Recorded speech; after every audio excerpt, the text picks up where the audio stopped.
Организатор литературного вечара Житко Шеколише, културно-просвітне друштво ДОК ЗО Скоцура, а програма була поділена на два части. У першій ми означали два 110 ročnici i to понеже 1904 вийшла наша перша книжка поезії за одросnutih Idilski venec Zmojova Gavriela Kostelnika. Та ми прочитали перше поглав'я посвячене літу, а дзеудерне местома праве косидба жатва. Другий ювілей був 110 років від народження Янка Fejse, нашого культурського писателя, який руснацам дав першу збірку піснів за дзeci.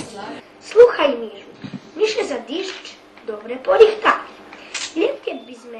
U peršej zbirki za dzeci Pupče oblapeni šitski temi na kotri pisali Janko Fejsa. Najznačnijejšu peršu pisnju zoste zbirki, kotra dava poručenje coscel povest avtoru te knjiški, prečital profesor Mihajlo Fejsa. U predloženju programi predstaveni i zbornik 100 mladi talanti Južnobačkoho okruhu 2013, u kotrim objaveni pisnji 5 skocurskih poetesoh i poetoh, a na koncu svoju literaturu čitali domašnji i hosci.